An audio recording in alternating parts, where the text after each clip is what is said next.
Musaffah हम तो ये समझे थे कि होगा कोई जख्म, तेरे दिल में तो बड़ा काम रफू का निकला। ये बजट के लिए मेरी पहली प्रतिक्रिया है और मैं ये मानता हूँ माननीय उपसभापति जी कि रफू भी मैं छोटी बात कह रहा हूँ, पाबंद की आवश्यकता है। माननीय वित्त मंत्री साहिबा, प्लीज़ डोंट माइंड, मैं आज जब बजट स्पीच की तैयारी कर रहा था, सोच रहा था, तो मेरे हाथ में सर मैंने एक किताब है, आजकल बहुत चर्चा में है, भारत का संविधान। मैं समझता हूं अपने जन्म के बाद इतनी चर्चा इस संविधान की कभी नहीं हुई जितनी इन दिनों हुई। आर्टिकल 39 मैं चाहूंगा मेरे तमाम सहकर्मी पढ़ें, साथ में काम करने वाले। आर्टिकल 39 में बहुत सारी चीजें हैं सर, उसमें एक खूबसूरत चीज है, that the operation of the economic system does not result, state shall see that the operation of the economic system does not result in the concentration of wealth and means of production to the common detriment। जब हम ये कहते हैं तो ये आंकड़ा नहीं है, सिर्फ ये आंकड़ा डराना चाहिए, सिर्फ विपक्ष को नहीं। सड़क पे जो आज आक्रोश है उसके पीछे तमाम विषयों के साथ साथ जॉबलेसनेस की समस्या है, बहुत बड़ी समस्या है। और जॉबलेसनेस को लेकर के अगर कोई सिंबॉलिक भी इंटरवेंशन रहा होता बजट में, कभी कभी मन करता है कि तारीफ करूं सरकार की, किसी मुद्दे पर कुछ है ही नहीं, एक सिफर, एक शून्य।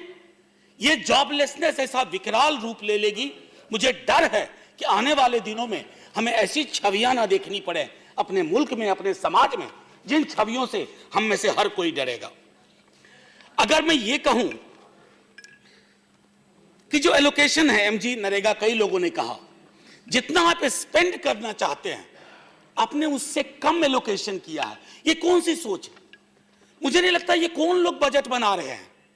मैं वित्त मंत्री साहिबा को ब्लेम नहीं करूंगा, कई दफा उनसे बहुत सहानुभूति होती है क्योंकि बहुत मुश्किल दौर में वो काम वो कर रही है और शायद बिना प्रभाव के नहीं कर पा रही है।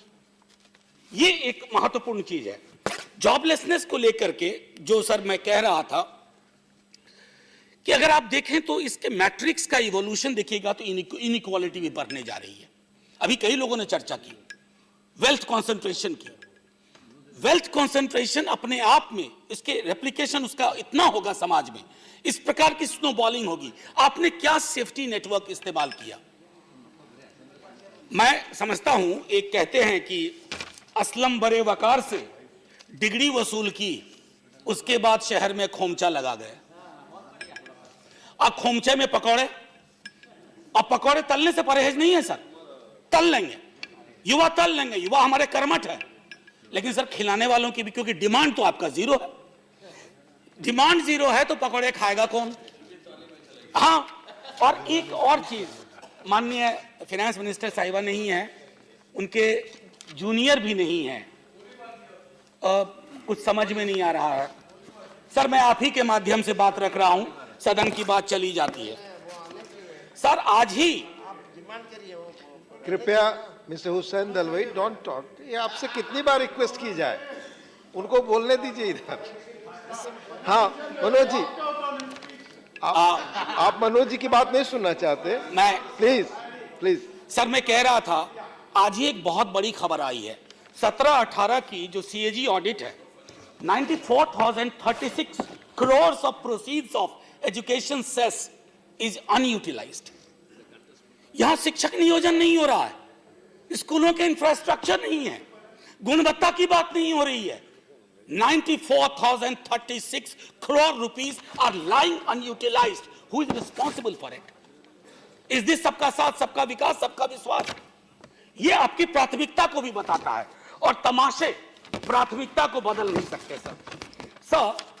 जब विद्यार्थी जीवन में तैयारी कर रहा था, मैम फाइनेंस मिनिस्टर आ गई हैं, तो एक टर्म हम लोग पढ़ते थे स्टैगफ्लेशन। तो स्टैगफ्लेशन क्या था? High persistent high inflation combined with high unemployment and stagnant demand. तो डर लगता था, वो भी एक दौर था सर 91-92 में जब ये डर आया था। आज ये डर खौफजदा कर रहा है। बिहार से आता हूं सर, 39 सांसद दिए गए एनडीए को बिहार से, 39, 40 सीटें हैं कुल। और बिहार तरसता रहा है ना स्पेशल पैकेज ना स्पेशल स्टेटस। न जाने बिहार ने कौन सी खता की है, या बिहार आपकी प्राथमिकताओं में नहीं है। तो ये एक कष्ट का विषय है, अगर आप एड्रेस कर देंगी तो अच्छा लगेगा। सो tax revenue figures are exaggerated. I don't know, something which is very consistent about this government. If they don't like their own data, they deny it. They hide their own data. That's why on one of the occasions I had said that anything which needs SPG protection in this country is data. Data should be protected. Because government is in a denial mode. कई लोग कहते हैं कि क्यों नहीं कर रहे हो? In order to treat any disease, the first step is acknowledge. You don't acknowledge. This kind of economic bleeding shall kill everyone. It shall impact everyone. It is not confined to you or to us.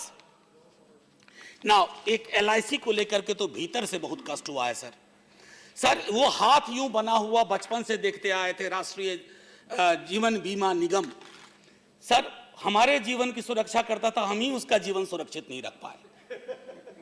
ये हम सब के लिए चिंता का विषय होना चाहिए। एक व्यक्ति ने हाल में कहा था सर, हंसी में, सर 2 मिनट दे दीजिए क्योंकि आगे मिला है सर, मैं बता, खत्म हो गया पर सर, 2 मिनट खत्म कर दूंगा सर। एक हास्य में कह रहा हूं, फ्लेक्सिबिलिटी काफी लाती है गवर्नमेंट टैक्स में, इसमें। तो किसी ने कहा मुझसे, पहले डोसा 60 रुपए का था, चटनी साथ में आती थी, अब डोसा 50 का कर दिया गया है, लेकिन चटनी 20 रुपए की है। ये फ्लेक्सिबिलिटी है, अगर चटनी के बगैर डोसा खाओ। तो इस तरह की जो फ्लेक्सिबिलिटी है ना, टेलर मेड जो सोचते हैं, उसका कहीं अंत नहीं है सर।